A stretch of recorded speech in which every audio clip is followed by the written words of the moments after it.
Madame, Monsieur, bonsoir. Bienvenue dans cette édition spéciale du journal de 20h consacrée à l'interview pour TF1 et France 2 de Michel Barnier, le Premier ministre qui répondra aux questions de Gilles Boulot et d'Anne-Sophie Lapix plus de 24 heures après avoir activé l'article 49 alinéa 3 de la Constitution sur le budget de la sécurité sociale pour 2025. Une décision gouvernementale qui a provoqué la colère des principaux partis de l'Assemblée nationale. La France insoumise et le Rassemblement national ont eux déposé chacun de leur côté une motion de censure qui devrait sans aucun doute sceller dès demain après-midi la fin du gouvernement Barnier après seulement 3 mois passés à Matignon. Il reste au Premier ministre une dernière chance de convaincre le Rassemblement national de ne pas la voter. Je vous propose à présent qu'on écoute Michel Barnier en direct depuis l'hôtel de ville de Matignon. Bonsoir Monsieur le Premier ministre. Bonsoir Madame Lapix. Bonsoir Monsieur le Premier ministre. Bonsoir Monsieur Boulot et bienvenue à Matignon, bienvenue aux Français qui nous écoutent surtout d'être là ce soir. Et merci de nous accueillir à l'hôtel Matignon. C'est, je crois, quasiment inédit ou en tout cas extrêmement rare. Et c'est peut-être la dernière fois que vous avez cette occasion. Alors pensez-vous qu'il y a une toute petite chance que demain, la motion de censure ne soit pas votée et que votre gouvernement y survive?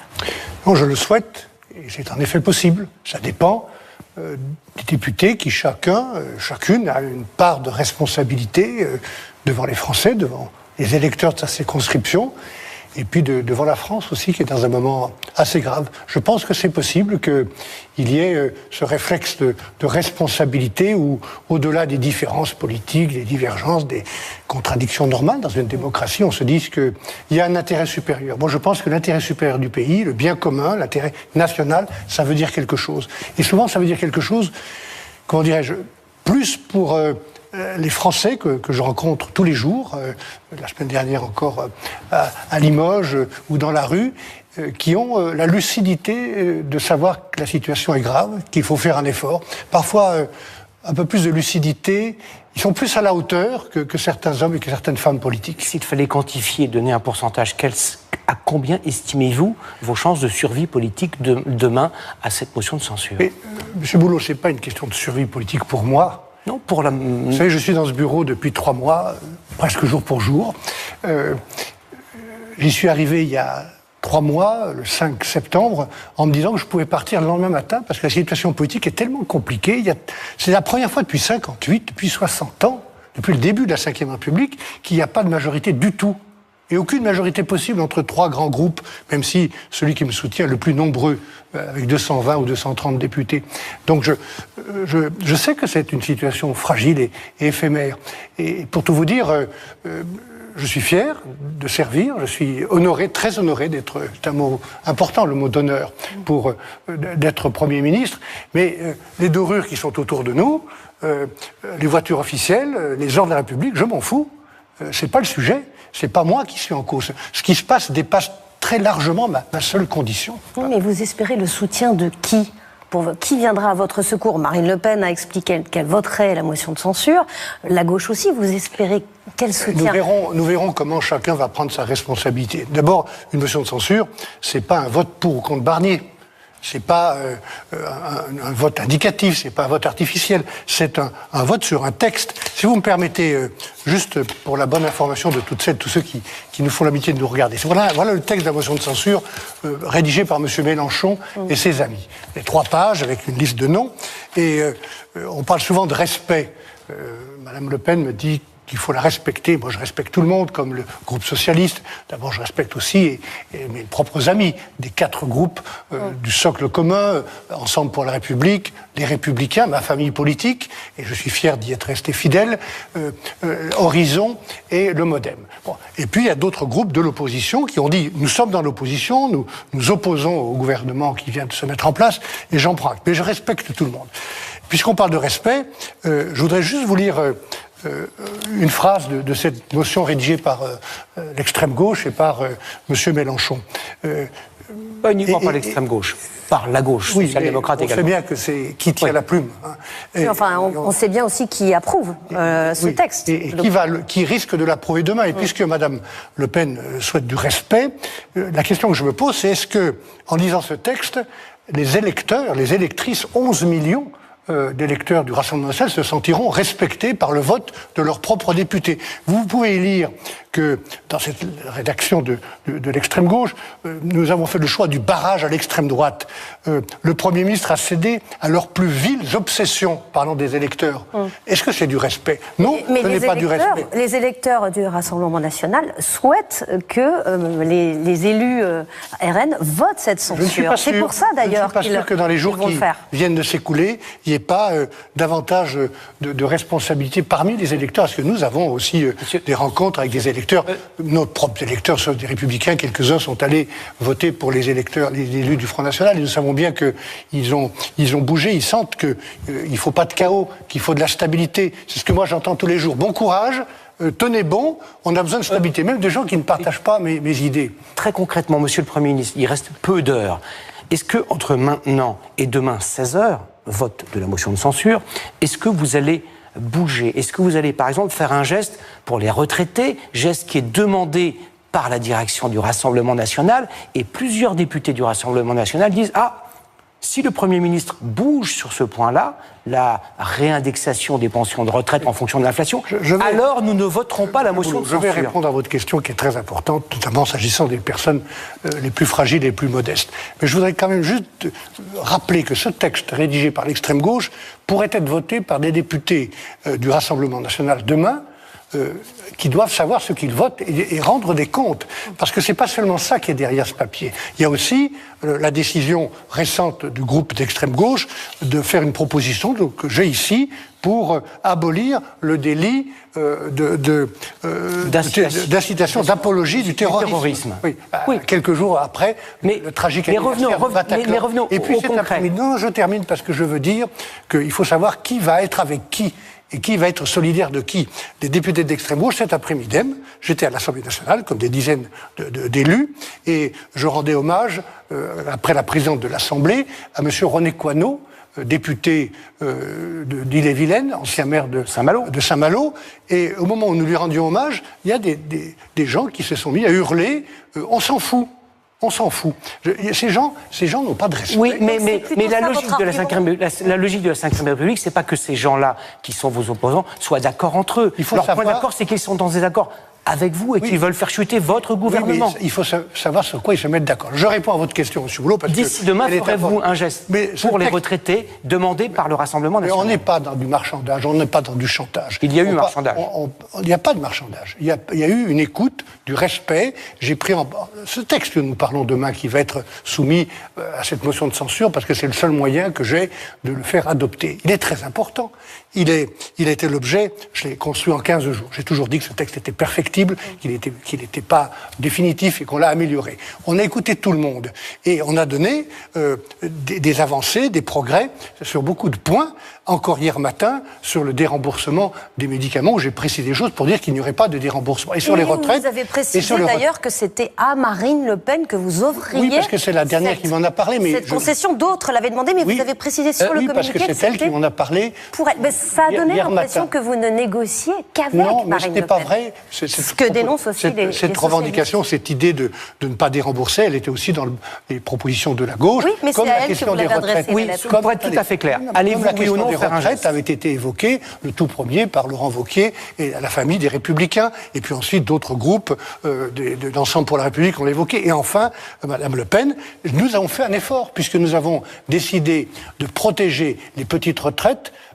À peu près 43% des retraités se verront indexés comme c'était prévu et protégés. Et un petit effort est demandé à tous les autres. Donc vous ne changerez pas, vous ne bougerez pas sur ce point. Monsieur Boulot, le texte dont nous parlons demain, il a fait l'objet de travail pendant des semaines et des semaines. On a tenu compte de tout le monde. Et puis il est arrivé une chose qui n'est jamais arrivée depuis 14 ans, c'est un accord entre l'Assemblée nationale et le Sénat, ce qu'on appelle une commission mixte paritaire. C'est ce texte qui est soumis. Après quoi, puisque vous parlez des retraites, je vais aller au bout, parce qu'il faut être précis vis-à-vis des gens qui nous regardent. Sur les retraites, j'ai ouvert le dialogue social, non pas sur la loi elle-même qui a été votée, on se souvient avec beaucoup de turbulences, mais sur des sujets importants. La retraite des femmes, la retraite progressive, la pénibilité au travail. Sur tous ces sujets, j'ai réouvert le champ du dialogue social, comme nous l'avions fait sur l'assurance chômage, avec succès. Parce que moi, je crois au dialogue social. Je crois à la cohésion sociale. Je pense qu'un pays où il y a des syndicats forts et une cohésion sociale, il se porte mieux. Et donc, les députés du Rassemblement national, qui insistent sur les retraites, comme d'autres, seront invités à donner leur avis sur ces réformes. Cette mesure en faveur des retraités, la réindexation selon l'inflation, coûterait à peu près 3 milliards d'euros. Il ne s'agit pas de dire que ce n'est rien, mais 3 milliards d'euros, les dépenses de l'État cette année, c'est 1600 milliards. Donc, êtes-vous en train de dire que pour 0,2% de cette somme-là, vous êtes prêt à aller à une crise politique et à une motion de censure? Il y a un sujet qui a été délibéré, qui a été débattu, qui a été amélioré, y compris pour les plus petites retraites, et nous demandons un effort à tout le monde. Comment on s'en sort, M. Boulot, Madame Lapix? Comment on se sort de la situation où nous sommes, où il y a un endettement, une dette de 3 226 milliards, où nous payons des sommes gigantesques pour payer des intérêts à des financiers, à des fonds d'investissement chinois, japonais ou américains. On va payer l'année prochaine 60 milliards d'intérêts. C'est plus que le budget de la défense, c'est presque le budget de l'éducation nationale. Est-ce que vous ne pensez pas que cet argent serait mieux utilisé ailleurs? Donc vous Moi, je veux réduire. Stop aussi parce qu'il y a eu une succession de concessions et qu'à un moment donné, vous n'en voyez pas la fin. Est-ce qu'elle vous a baladé, Marine Le Pen? Est-ce que vous avez ce sentiment qu'elle vous a baladé? Non, elle m'a pas baladé, mais elle a essayé d'entrer dans une sorte de surenchère en me disant c'est où la non-indexation des retraites, où c'est les médicaments. J'ai trouvé un accord avec mes équipes pour faire la mesure des médicaments, et puis quand je lui dis ça, elle me dit les retraites aussi. Je veux pas entrer dans le chantage, c'est pas mon état d'esprit. C'était du chantage? Non, je veux pas entrer dans une forme de chantage. C'était du chantage, non? Non, c'est pas du chantage, mais c'est une sorte de négociation. Avec du bluff. Je ne sais pas, écoutez, vous lui poserez la question. Moi, j'essaye d'être sérieux, d'être raisonnable, d'apporter des progrès et de demander, en expliquant pourquoi, en disant la vérité. C'est pas par plaisir, Madame Lapix, Monsieur Boulot, que je présente un budget aussi difficile. Oui. Mais juste, franchement, sur Marine Le Pen, c'était la première fois qu'un gouvernement négociait avec le Rassemblement national. Est-ce que vous avez pris cette décision seul? Mais je ne négocie pas, j'ai écouté. Si. Est-ce que vous avez déjà vu une fois depuis la Cinquième République où un groupe de parlementaires du Rassemblement national est aussi nombreux? Ils sont près de 140. Oui, mais donc vous assumez, c'était le groupe le plus nombreux, donc c'était votre interlocuteur privilégié. Je les respecte comme je dois respecter 11 millions de citoyens qui ont voté pour eux et de comprendre pourquoi ils ont voté pour eux. Mais moins ceux qui ont voté pour la gauche. Non, pas du tout. Je les respecte tous les groupes. Qui estiment qu'il n'a pas été écouté à aucun moment. Mais ce n'est pas vrai, Madame Lapix, ce n'est pas vrai. Quand je suis arrivé dans ce bureau, qui est d'ailleurs le bureau de Léon Blum, assis là, j'ai appelé naturellement mes amis politiques, ceux qui étaient d'accord pour soutenir le gouvernement, je les ai cités. Et puis, dans l'heure qui a suivi, j'ai appelé 2 ou 3 dirigeants du Parti socialiste, notamment M. Faure ou M. Vallaud. Et qu'est-ce qu'ils m'ont dit, l'un et l'autre? Ils m'ont dit, on ne veut pas vous voir maintenant, et de toute façon, on vote la censure. Ils m'ont dit ça, écoutez-moi bien, avant que j'ouvre la bouche, et avant que je dise quel sera le gouvernement et qui sera... ça, c'est pas sur le texte du budget, ça c'était avant. C'était avant. C'était un geste, c'était un signe... Oui, et puis quand ils viennent me voir, comme la semaine dernière, et je les reçois avec beaucoup d'attention, ils me présentent un programme qui est quasiment, ou une lettre, qui est quasiment le programme du nouveau Front Populaire. Donc il n'y a pas beaucoup de discussions possibles. Si, puisqu'il y avait des mesures qui étaient communes avec le RN. Donc oui, on en a pris quelques-unes. On en a pris quelques-unes. La discussion n'était pas possible. C'était pas tout ou rien le programme du nouveau Front Populaire. C'est pas possible. Donc je vous confirme que je reste à l'écoute, franchement. Je reste à l'écoute. Et si je dois rester ici comme Premier ministre, non pas pour moi-même, mais pour essayer de continuer à servir, je vous redis que ma porte sera ouverte, que je suis prêt à travailler avec tous les groupes politiques pour améliorer, parce que ce budget n'est pas parfait, il y a encore des discussions possibles sur le projet de loi de finances, et puis il y a plein de sujets. Il y a plein de sujets pour après, mais on va y pour les 6 mois qui viennent. Ils doivent être des mois utiles. Vous disiez il y a quelques jours que s'il y avait motion de censure, renversement du gouvernement, la France allait affronter une grave tempête. Vos opposants disent pas du tout, rien ne va se passer, il n'y aura pas de chaos. Ce soir même, en visite en Arabie Saoudite, le président Emmanuel Macron dit rien de grave ne va se passer, n'ayons pas peur. Qui a raison? Qui exagère la gravité de la situation ou qui la minimise? J'ai naturellement parlé avec le président de la République qui fait une visite importante en Arabie Saoudite. Nous parlons tous les jours. Tous les jours, vous les parlez depuis? Oui, hier, aujourd'hui, on se parle tous les jours et normalement notre relation est fluide. Chacun est dans sa place et à son rôle. Et il préside, je gouverne et nous travaillons ensemble pour l'intérêt du pays. Il a raison de dire qu'il ne faut pas faire de catastrophisme. Moi, je regarde aussi les marchés. Et je vois les spreads, les écarts de taux auxquels nous empruntons au nom de la France et que les Français vont payer. Je regarde que nous sommes quasiment au-dessus de la Grèce et que ça s'écarte et qu'on va payer 60 milliards d'intérêts l'année prochaine. Mais si votre gouvernement tombe, ça ne veut pas dire que c'est fini. Il y aura un nouveau Premier ministre, il y aura d'autres mesures qui seront prises. Il y aura des mesures d'urgence qui sont prises, mais pendant quelques mois. Mais l'impact de cette instabilité politique, vous la verrez immédiatement dans les taux d'intérêt. Aujourd'hui, la bourse a terminé positive. Oui. Il était rassuré parce qu'elle connaissait le scénario, en fait. Les gens ont confiance, me semble-t-il, dans la détermination qui est celle du gouvernement français. Mais il faudra bien, si cette motion de censure passe, si je dois quitter le pouvoir d'agir, le pouvoir d'action, si je dois laisser la place à quelqu'un d'autre, alors il faudra bien que les députés, s'il y a des mesures, des troubles, des secousses, des turbulences. Quel trouble ? De quel... Non, on ne sait pas ce qui peut se passer, mais je pense qu'il y a beaucoup de tensions dans notre pays et qu'il faut faire attention. Beaucoup de tensions, beaucoup de sentiments d'injustice, beaucoup de colère. Regardez ce qui se passe dans les milieux agricoles que je connais assez bien et que j'aime beaucoup et qui savent qu'ils peuvent me faire confiance. Ils pourront peut-être faire confiance aussi au gouvernement suivant. Enfin, je veux dire, c'est pas... Je vous dis que... comme je l'ai dit à l'Assemblée nationale en répondant à un député communiste tout à l'heure, la situation est très difficile. Sur le plan social, économique, budgétaire, financier, très difficile. Je le sais depuis le début. J'essaie de créer du progrès et d'entraîner tous ceux qui me font confiance et les citoyens vers des progrès. Ce dont je suis sûr, Madame Lapix, écoutez-moi bien, c'est que si la motion de censure passe, tout sera plus difficile et tout sera plus grave. Parlons très concrètement des Français, de la difficulté que vous évoquez à l'instant.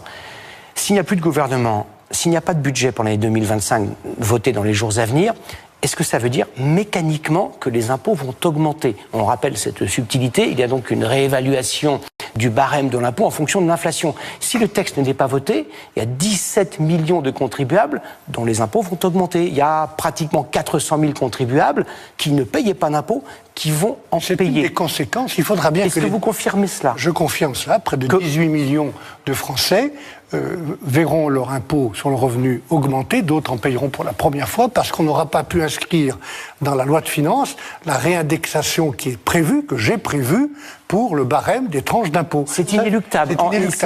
Les retraités aussi se verront augmenter. L'indexation aura lieu pour le coup. Que les députés qui vont voter demain, qui doivent bien mesurer leurs responsabilités, aillent s'expliquer avec les Français et rendre des comptes. Il faudra que chaque député qui va voter la censure aille dire aux agriculteurs de sa région, de sa circonscription, pourquoi et comment les retraites agricoles n'augmenteront pas le 1er janvier 2026 parce que cette mesure aura été supprimée. Il faudra que les députés, chaque député qui vote la censure demain ait expliqué aux cadres, aux salariés de ces entreprises à circonscription pourquoi 18 millions de Français eux-mêmes vont devoir payer des impôts plus importants qu'ils ne paieraient. Il faudra expliquer pourquoi, dans les hôpitaux, dans chaque circonscription, chaque député devra expliquer pourquoi aux infirmiers, pourquoi les crédits que j'ai prévus dans le budget pour la santé mentale, pour les soins palliatifs ou pour les personnes âgées ne sont plus là, parce qu'ils seront été supprimés. Est-ce que ça veut dire que si votre gouvernement tombe, vous serez candidat à votre succession pour repartir à la charge et reprendre ce travail que vous vouliez accomplir ? Mais moi, je ne suis pas dans cette situation-là. J'espère que je... vous vous en approchez un peu quand même. Enfin, il y a des gens qui disent on ne votera pas, on votera la censure. On verra s'ils le font vraiment en prenant leurs responsabilités, en allant s'expliquer. Mais vous avez discuté avec eux, vous passez des coups de fil, vous essayez quand même aujourd'hui. Je leur parle, là, je suis en train de vous parler et à travers là, vous parlez au français, mais je parle au français. Les députés, qui votent, les Français qui élisent des députés. Donc, j'adore à propos de députés, je vous rappelle que si le gouvernement change, si la censure est votée, il n'y aura pas d'élection avant 6 mois. Il n'y aura pas d'élection en 6 mois. Oui, mais par contre, il y aura un gouvernement qui sera nommé. Est-ce que vous serez candidat à votre succession ? Vous n'avez pas répondu. C'est une spéculation. Est-ce que vous en avez envie, en tout cas, de continuer ? Non, j'ai envie de servir. Je vous ai dit que c'était un grand honneur, mais qu'est-ce que ça a comme sens que si je tombe demain, après-demain, on me retrouve là, comme si de rien n'était, comme si rien ne s'était passé, franchement. Est-ce qu'après cette expérience de Matignon, difficile, âpre, vous le dites vous-même, vous sortirez de cette expérience blessé en vous disant j'ai beaucoup travaillé en vain puisque ce château de cartes s'est effondré ? Et bien sûr que j'ai envie d'avoir du temps, que les députés nous donnent du temps, même si je sais que c'est compliqué puisqu'il n'y a pas de majorité, pour la première fois depuis 60 ans. Donc il faut du temps pour freiner la dépense, retrouver notre crédibilité ou la consolider au niveau international, ne pas accumuler sur la tête de nos enfants, de nos petits-enfants, des dettes qu'ils vont devoir payer en impôts. C'est ça, les dettes d'aujourd'hui, ce sont des impôts pour demain, et puis du temps pour réformer ce pays. Et donc j'ai plein de chantiers. que j'ai annoncées ou auxquelles nous travaillons, et parfois auxquelles nous allons travailler avec des députés de l'opposition. Par exemple, je vous prends un exemple, la sécurité publique. Nous allons travailler, le garde des Sceaux, Didier Migaud, le ministre de l'Intérieur, Bruno Retailleau, ont ensemble décidé, avec mon soutien, de lancer un grand plan contre la criminalité organisée et les trafiquants de drogue. Sur quoi il s'appuie? Il s'appuie sur une proposition de loi de 2 parlementaires, un socialiste, un républicain, qui ont travaillé ensemble sur une proposition de loi que nous allons mettre en œuvre. Que faudrait-il faire pour que le pays retrouve la stabilité politique qu'il a perdue? Peut-être que je continue. Mais ça, c'est une forme de stabilité. Est-ce que pour apporter un peu de stabilité, ou en tout cas un nouvel élan, on pourrait imaginer la démission du président? Je le dis parce que certains, venus de votre camp, des LR, l'envisagent, l'appellent de leur vœu. Je pense à David Lisnard encore ce soir, il y avait Jean-François Copé. Ils estiment qu'il faut qu'Emmanuel Macron se retire, puisqu'il n'y a pas de législative possible avant cet été. Oui, écoutez, il y a sur la cheminée qui est là une photo qui est très importante pour moi. Il y en a plusieurs. Il y en a une des Jeux Olympiques d'Albertville que nous avions organisé avec Jean-Claude Killy et où tout le monde a été fier, comme aux Jeux de Paris, de participer au succès de la France, qui a plein d'atouts. Notre pays a plein d'atouts. Il vaut le coup qu'on se batte. L'autre photo, c'est celle du général de Gaulle qui accueille Konrad Adenauer, le chancelier allemand, en 63. C'est la photo pour laquelle je me suis engagé en politique. Je suis devenu gaulliste et européen le même jour, patriote et européen, et je n'ai pas changé. Général de Gaulle était le chef de la Ve République. C'est lui qui a voulu ces institutions et qui garantissent une forme de stabilité, et je pense qu'il faut faire très attention à cette stabilité. Pour répondre à votre question, Madame Lapix, je pense que le président de la République, oui, mais peu importe, je vous dis ce que je pense. Bien sûr. Le président de la République, il a été élu pour 5 ans, il a la légitimité populaire, il a été clairement élu, et il est, au nom de ses institutions, l'un des garants de la stabilité de notre pays. Il n'a jamais évoqué avec vous cette hypothèse de raccourcir son mandat. Et ni lui avec moi, ni moi avec lui, pour tout vous dire. Parce que c'est pas notre état d'esprit. On est chacun dans notre rôle, et je travaille en confiance avec lui et avec beaucoup de ses amis. Et puis, je reste un homme indépendant. S'il a fait appel à moi, Monsieur Boulot, c'est que je viens d'une famille qui n'était pas celle de la majorité précédente. Est-ce qu'il vous a un peu tendu un piège en vous laissant si peu de temps, finalement, pour présenter ce budget, sachant qu'il a attendu quand même 2 mois et demi avant de nommer un Premier ministre? Est-ce que c'était pas finalement piégeux? Écoutez, je ne vais pas revenir sur cette période précédente. Vous parlez de votre conscience. Moi, j'étais prêt, disponible, il le savait. Il a fait appel à moi au début du mois de septembre, ça aurait pu être plus tôt. Et c'est pour ça que je me suis trouvé avec très peu de temps pour fabriquer le budget, qui n'était pas parfait, qu'on a amélioré, qu'on va continuer d'améliorer, et pour ensuite lancer l'action. Mais je ne vais pas revenir là-dessus, ça ne sert à rien, les choses sont ainsi. Quand j'ai accepté en connaissance de cause. D'ailleurs, si vous trouvez un Premier ministre, ou un président, ou un ministre, ou un député qui se plaint de son sort, il faut lui dire... Et quelles seraient les qualités requises pour qu'un Premier ministre, vous, un autre, puisse être dans la durée et agir dans la durée, sachant qu'il n'y a pas de majorité à l'Assemblée nationale, vous l'avez dit? Mais il faut, je pense, continuer... Avec votre famille politique, nécessairement, est-ce que ça peut être un Premier ministre de gauche? Il faut essayer d'avoir le socle le plus important pour se soutenir. C'est pour ça que j'ai été nommé. Parce que ma famille politique... à gauche, alors. Ma famille politique, les Républicains, n'était pas dans la majorité précédente, et au Sénat, elle était en l'opposition. Et qu'est-ce qui a changé? Nous avons un socle avec ces 4 familles politiques qui est le plus important. Il est plus important que le bloc de gauche, et plus important que le Rassemblement national. C'est ça ma légitimité. Elle est relative, je le sais. Et au Sénat, sous l'autorité de Gérard Larcher, il y a, pour la première fois depuis 12 ans, une majorité claire qui soutient le gouvernement. Donc après, vous me dites, qu'est-ce qu'il faut comme qualité? Je pense qu'il faut... moi, je ne suis pas parfait. J'ai sans doute commis des erreurs. J'en commettrai peut-être d'autres. Je reçois des leçons aussi. Et j'essaie d'en tenir compte. Il faut du respect vis-à-vis des Français, notamment tous ceux qui sont sur le terrain et qui bossent dur, et puis les personnes qui sont modèles. J'ai infiniment de respect pour les Français. Il faut du respect dans la classe politique, il faut du respect à condition qu'on me respecte, et il faut de l'écoute, il faut toutes les bonnes idées, elles viennent pas de cette maison, elles viennent pas de Matignon, souvent elles viennent du terrain. Et ça, vous l'avez dit dès le départ, mais votre qualité, la qualité qu'on vous reconnaissait, c'était d'être un extrêmement bon négociateur, parce que vous aviez négocié la sortie du Brexit. Là, on a l'impression qu'en matière de négociation, négociations, il y a eu comme un petit bug. Non, il n'y a pas eu de bug.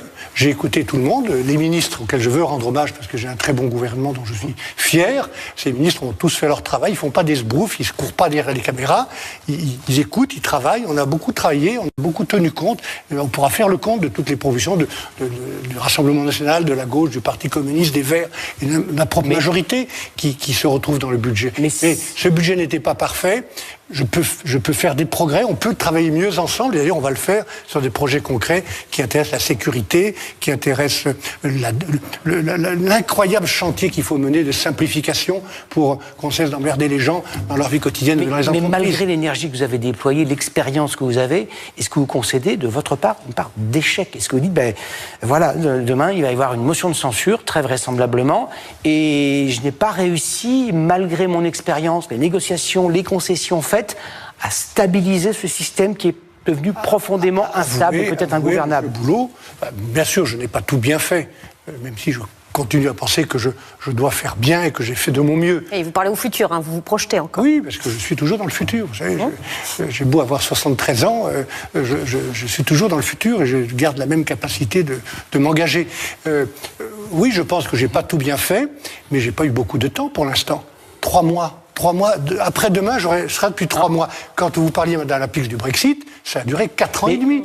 4 ans et demi. Et avec une culture en Europe, entre les pays européens, que je connais assez bien, qui est beaucoup plus grande que chez nous, du compromis. Avec ce qu'on espérait que vous alliez d'un mot, est-ce que vous considérez que la mission qui vous a été confiée était une mission impossible? Non, une mission difficile. Une mission difficile. Le Premier ministre de l'Environnement, que Georges Pompidou avait nommé, avait écrit un livre qui s'appelait « Le ministère de l'impossible ». Quelques 20 ans après, j'ai été ministre de l'Environnement. C'est jamais impossible. C'est toujours difficile, notamment dans un moment où il n'y a pas de majorité, où il y a une situation, on n'a pas le temps d'en parler, mais on pourrait parler de ce qui se passe en Europe avec la guerre en Ukraine, ce qui se passe au Proche-Orient, ce qui va se passer avec le nouveau président américain, peut-être une guerre commerciale. Tout ça a des conséquences. Donc le moment est grave, il est difficile, mais l'enjeu n'est pas impossible. Merci beaucoup, Monsieur le Premier ministre, d'avoir répondu à nos questions. Merci. Merci à vous. Merci. Très bonne soirée à tous. Et voilà donc pour l'interview du Premier ministre Michel Barnier qui vient de répondre aux questions de Gilles Boulot et d'Anne-Sophie Lapix pour TF1 et France 2. Une opération de la dernière chance pour le Premier ministre qui vise à convaincre la droite de ne pas voter la motion de censure d'LFI prévue demain suite au recours du 49.3 hier. Si cette motion est votée, cela marquera la fin après seulement 3 petits mois du gouvernement Barnier. Ce sera totalement historique aussi pour notre pays depuis 1962. Retour sur les moments forts de cette interview dans ce reportage. À moins de 24 heures des votes de l'examen des motions de censure à l'Assemblée nationale, suite à l'activation par Michel Barnier du 49.3 sur le budget de la sécurité sociale pour 2025, le Premier ministre s'est adressé aux Français ce soir lors d'une interview télévisée pour les journaux de TF1 et France 2. Pour commencer, sur un ton grave, il a estimé qu'il reste une possibilité pour que son gouvernement survive au vote de demain. Cependant, ceci est presque impossible. L'Assemblée nationale compte 577 députés. Parmi eux, 181 députés du nouveau Front populaire ont annoncé qu'ils voteront en faveur de la censure, en ajoutant les 121 voix du Rassemblement national qui soutiendront également la motion de la gauche. Cela donne un total de 302 députés favorables à la censure, soit plus de la moitié des députés. Sauf coup de théâtre, le gouvernement devrait donc tomber demain après le vote. Malgré tout, Michel Barnier a tenu à préciser qu'il n'est ni dans le marchandage ni dans le chantage avec le Rassemblement national. Selon lui, si la motion de censure est adoptée, tout sera plus difficile et grave pour le peuple français. Par ailleurs, le Premier ministre, qui a affirmé que si son gouvernement est censuré demain, il n'envisagera pas de nouvelles candidatures pour Matignon. Depuis plusieurs semaines, des appels à la démission d'Emmanuel Macron ont été lancés, notamment par la France insoumise. Michel Barnier, qui a rappelé qu'Emmanuel Macron a été élu pour un mandat de 5 ans et qu'il dispose d'une légitimité populaire claire.